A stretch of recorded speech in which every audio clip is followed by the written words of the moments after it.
Hello everybody, welcome to Weighted to Win. It's good to be with you again. Yeah, Betway's Weighted to Win. We're out at Hollywood Bets Durbanville for the Tuesday race meeting, and then 9 races on the card. We've got that second race. We're going to start with a bipod. Just a reminder about our social media options. There they are. We're on the X Factor, and we're also on WhatsApp, so you guys can join us at the time that is convenient for you to get all the information. Well, Daryl Marie's with me, and we'll go through the card, starting in the second race, where when we did this on Monday, number 3 had been taken out.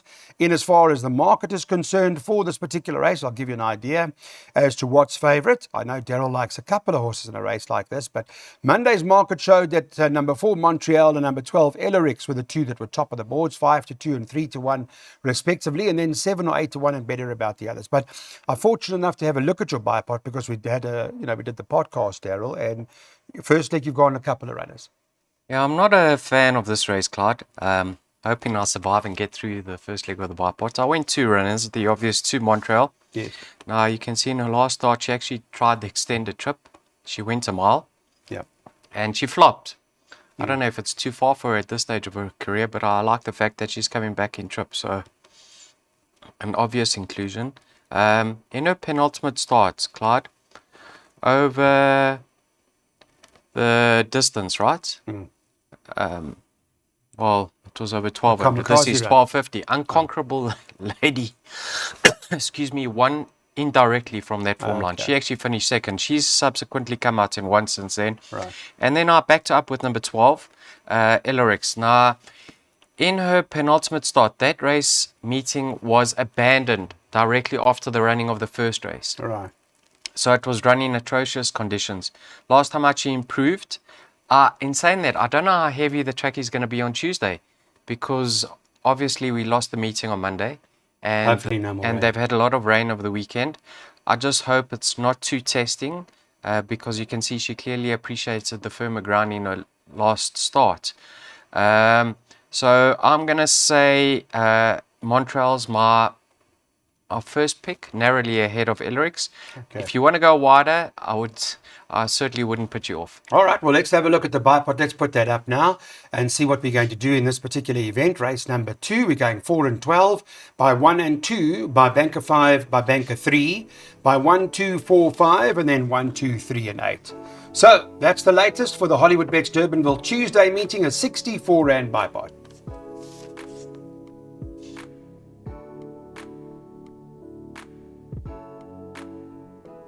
Not sure the betting's got it right. I'll ask Daryl in a moment, but Rainbow Lorikeet on Monday was 13-10. This is a maiden class field that's running of the third over 1,400 meters, but it's an open maiden, so it's a handicap maiden or maiden handicap race. So I'm not sure a horse would be that short, but perhaps it's good enough or strong enough in a race like this. What do you make of it, Mr. Murray? I certainly think she's strong enough to carry top weight via Clyde. Her form suggests so. I mean, she's ready to win. Can see in her last start she finished 3rd, right? The 4th horse came out in 1, yes. Red Moon Rising. The 5th horse came out in 1, Red Palace. Yes. So did you note what I said over there, Clyde? The 4th horse was Red Moon Rising. So she beat Red Moon Rising. Correct. And if you go to her obvious danger in the race, which is number 2, Enchanted Sky, she was beaten by Red Moon Rising. Yes. So if you take a line through Red Moon Rising, number 1 should have the beating of number 2. But Enchanted Sky on that occasion had a tricky draw to contend with. She was closing in slightly in the latter stages. She now goes over the 1,400. I think that's another positive. You can say the stable's turned. That combination, I think, are a combination to follow. Come well, yeah. And more importantly, Clyde, she gets 2 kilograms and jumps from a neat draw this time round. So with that 2 kg swing in the weights, I think she's going to give this favourite something to think about. And personally, I'd rather have a each way bet on Enchanted Sky than back in the favourite. I think there's more value with the 2. Yeah, interestingly, just ahead of Enchanted Sky was Glee Club, of course, who came out at 1. Correct. So that does work out. All right, so we've got that information. Place accumulator, so we're playing it safe by the sounds of things. Let's have a look what the plan is in terms of race number 3 now. And that's right, we're going both 1 and 2 by banker 5 and then banker 3. Then 1, 2, 4 and 5. Then 1, 2, 3 and 8. The 8th race 4 and 5. And the 9th race 1, 2 and 6. That place accumulator will cost you 192 Rand.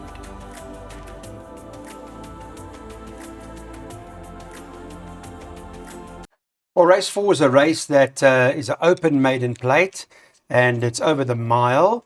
The favourite is number 5 on the card, who is Trippy Silk for Candice Bass Robinson and Aldo de Meyer. They're at 16-10 on the Monday.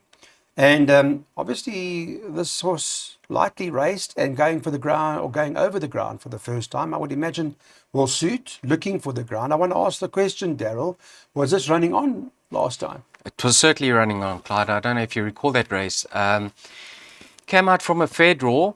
Aldo decided to tuck him in onto the rail, and then the race just went pear-shaped thereafter. They kept on falling back on him, and he actually turned into the straight second last. Now, initially, I thought that was a very moderate run because he was a short price favourite and he only stayed on for third. But then I had a look, Clyde. I mean, the winner, he gave 7.5 kilograms to, because that was also an open maiden. 7.5 kilograms is a lot of weight. The runner-up With was... Gerson claiming. The runner-up was Sakambaya or something like Yes, that. yes. That was positioned second coming into the straight. That was carrying 6 kilograms less than what he was, and he was closing in on Sakambaya. Right. So I think it's a better effort than what it appears on paper. The way he was finishing that race off suggests that he is going to get the mile. My only reservation is how heavy the track is, because Candice Bass Robinson has made it very clear that her horses prefer firmer going. They don't really act on a heavy track or heavy That could tracks. be a bit of a red flag. So that is the red flag. Looking at the field, I can't actually see who the danger is. I will say this: if they take the blinkers off number 2, Touchdown, I expect improvement, because the last time out when he returned from a rest and gelding, he was just doing far too much with those blinkers. He was pulling terribly. So take note, if the blinkers come off Touchdown, I think he can improve. Okay. The balance of the field look fairly limited. One horse that should make improvement is number 11, and I think he's 66-1. Williams Legacy. He's been rested and gelded, and he's carrying 52 kilograms. If you're playing trifectas and quartets, please include him, number 11, Williams Legacy. I know you like Lucha Verde just now. This horse, Lucha Verde, finished in front of Trippy Silk. And so if Trippy Silk does win this, well, then we know what we're going to do in the next race, right? So let's put up our play. Here's a pick 6. We are going 2 bankers. We are expecting Trippy Silk to win. But you did hear, Daryl, that Candice has warned, or Candice Bass Robinson has warned before, about softer tracks versus firmer tracks. She prefers the firmer track. Then banker 3 in the second leg by 1, 2, 4, 5, by 1, 2, 3, 8, by 4 and 5, by field.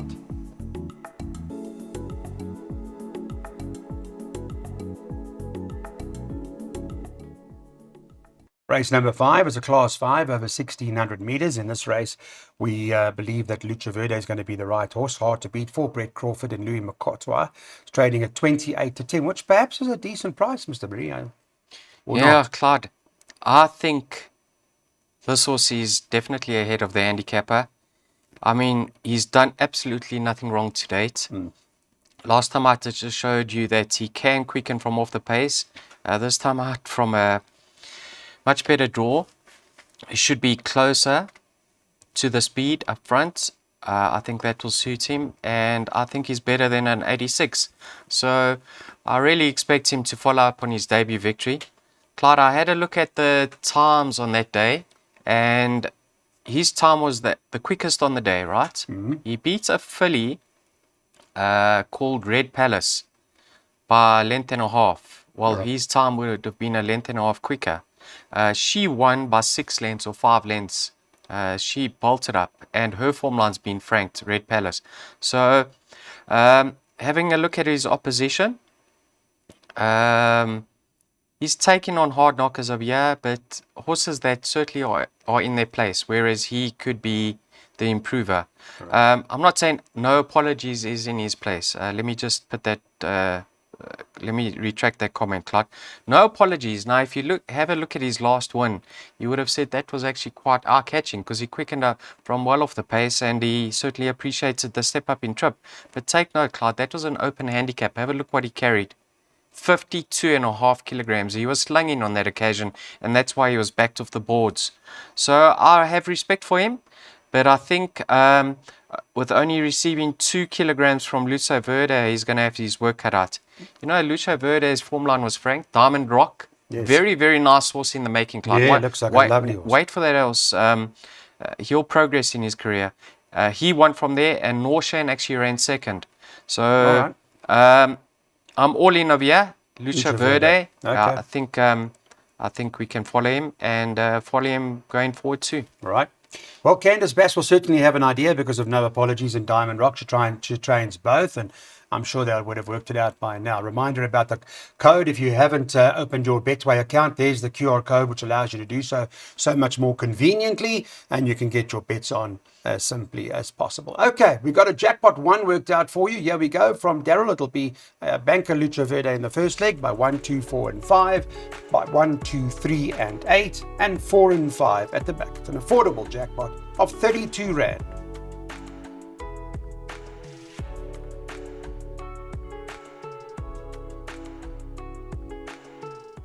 Well, now we go over a bit of ground over 2,000 meters. This is a Cape C Stakes, and in this event, number 1 Katsu for Lucinda Woodruff is the favourite at 7-2. So it's one of those more difficult races. 5 Gentleman Joe for Andre Nell is 5-1. You can get perhaps 7-1 about number 10 Lucy the Pink. Greg Enyon's been having a bit of a run as well, trading at around 7-8-1. I think you went 4 or 5 runners in your exotics here. So just summarise that for us again, will you, Daryl? Yeah, Clyde, what is this? A class? C. Cape C Stakes. Yeah.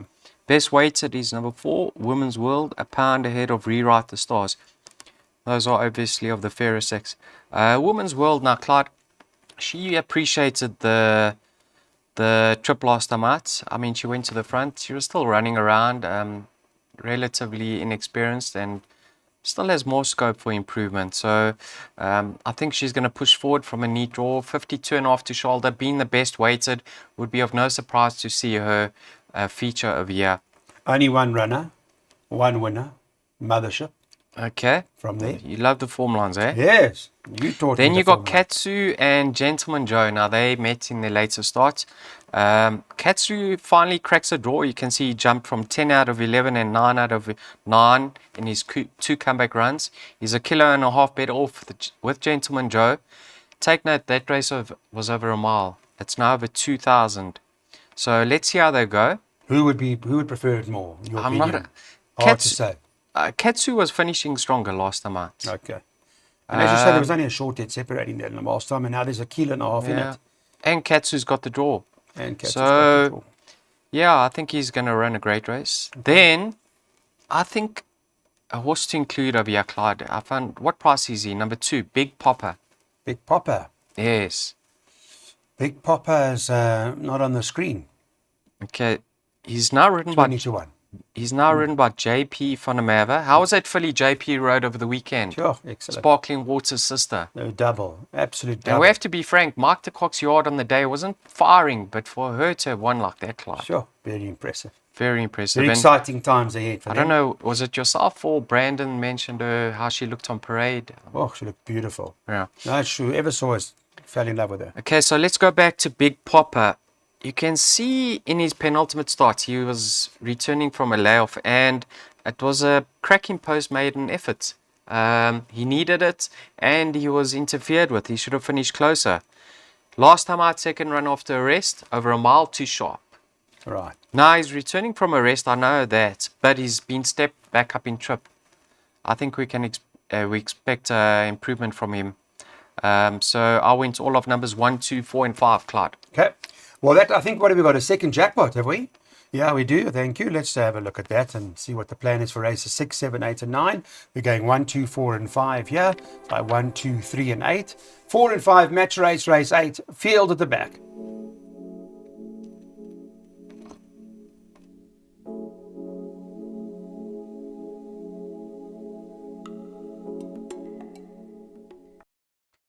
Welcome back, Class 5 over the 1,400 meters now, and in this race, update on the market, 2-1 about number 2 Among the Clouds for Justin Snaith.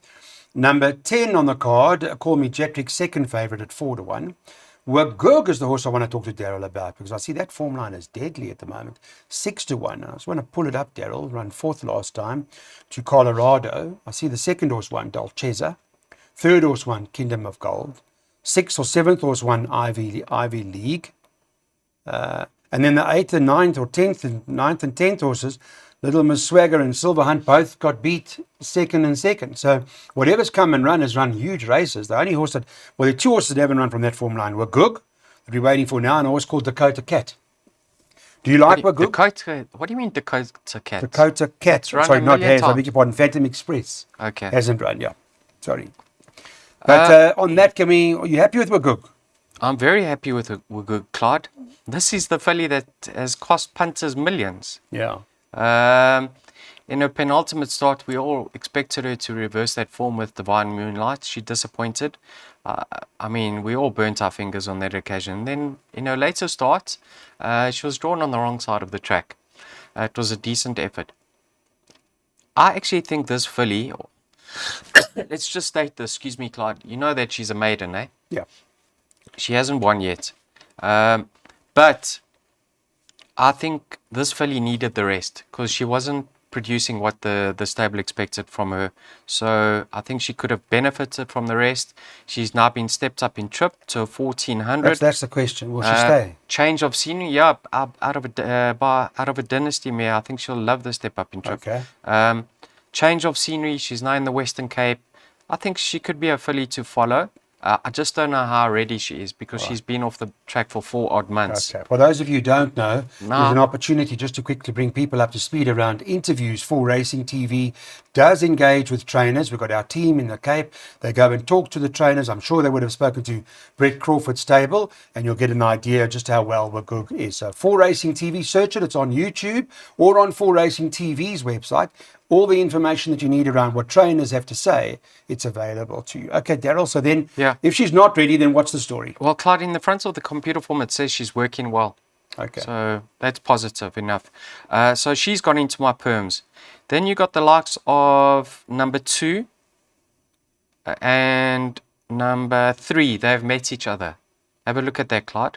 Among the Clouds, Mr. Cliff. Yes, behind the Catalan. Behind Catalea. Right. Now, Misty Cliffs has had a run since then. So she's more racing fit. Yep. She had a terrible draw to contend with on that occasion. She was drawn 10 out of 11, and she's 2 kilograms better off with Among the Clouds. So from a much better draw, 2 kilograms in her favor, and having racing fitness on her side, I'm giving her a chance to reverse that form with Among the Clouds. Okay. If you watch Misty Cliffs in her later start, she was unlucky not to finish closer. She came into the straight, there was no gap for her. Craig had to sit quietly on her for a couple of strides, and she should certainly have finished a bit closer. Bernard knows this filly from a neat draw. She's won start to finish in the past. Don't be surprised to see her on her bicycle early. And then I obviously included number 8 of Charlene. I don't know if Louis Otwa had the choice of rides between numbers 1 and 8, but he is on her. The race didn't really was run to suit last time out. She was caught wide. They went very slow. She's better than that effort. So numbers 1, 2, 3, and 8. Slight preference for number 3, Misty Cliffs. All right, thanks for that, Daryl. So that summarizes it. Then the 7th race. It can be challenging. If Wagoo is not ready, well, then I think anything's possible. If, and I understand still a maiden, but if the thumbs up are given, perhaps Wagoo's the right horse at 6-1 when we recorded Monday. Well, let's get into the exactas now. Daryl's worked some exactas out for us, and he says or recommends that you box 1, 2, 3, and 8.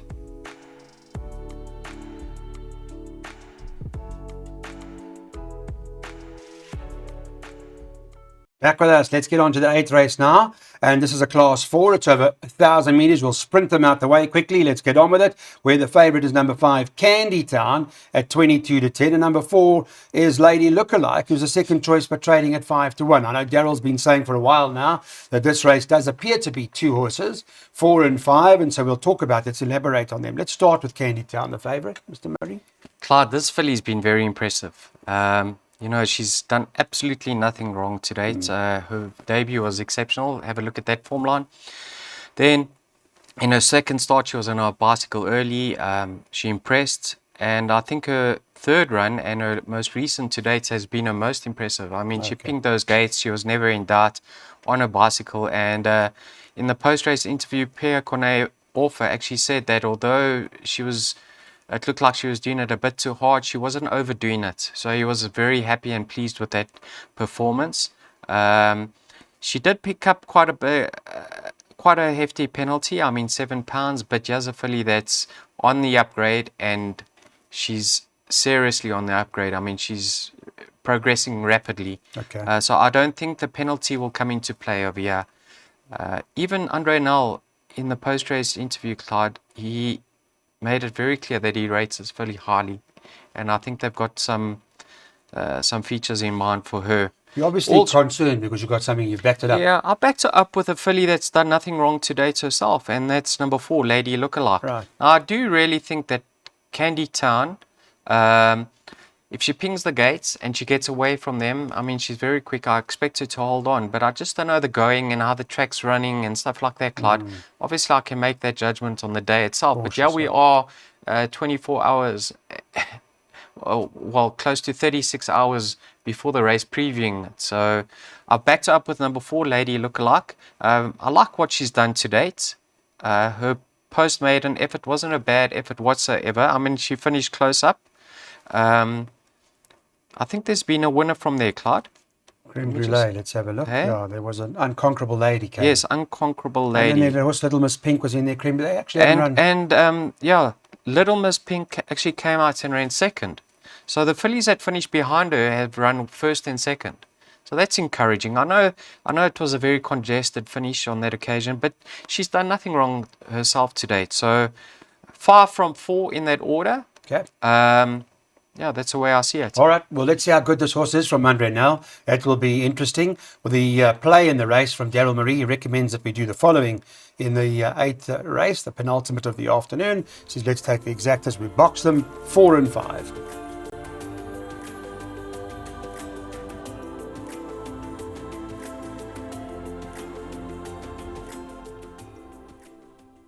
Well, it's a class 4 over 1250 meters. We've got field. If we are in the pick 6, we're hoping for a rank outsider over here. For those of you who don't know, hard race, tough. Daryl will break it down for us. Market themselves in terms of what they were betting on the Monday, just to give you an idea. Number 1, Moya Wala Liga was top of the boards, pricing at around 22 to 10. But then after that you can get 5 or 6 to 1 about all of the other runners. So Mr. Marie, open. Maybe you got a 20 to 1 shot in here. I'm not sure. I know you got field, but is there surely that we can use in trifectas and quartets? The Weighted to Win team needed a roughie in the last race at Durbanville for their competition, and we got it with Unconquerable Lady. So you got one for us here. So I don't know, Clyde. What price is Darren number 2? Burrows will find us. He found us the last one. He did. Day, yes. Fort Red. What price is Fort Red? It's trading 10 to 1. Yeah, I think he'll run another honest race, Clyde. On paper, you can see he's obviously held by number 1, Moya Wala Liga. But he's 2 kilograms bit off, and he's drawn 2, which is alongside Moya Wala Liga. So maybe you can just slot him behind him, get a nice toe through. I think he could certainly finish closer this time round. Moya Wala Liga, nice local debut, Clyde. Handicapper took note of that. He pushed him up another £3 for running second. We saw a winner from that form line in Yamadori. That was that controversial race with Grant van Niekerk, where they were meant to stay off the rail.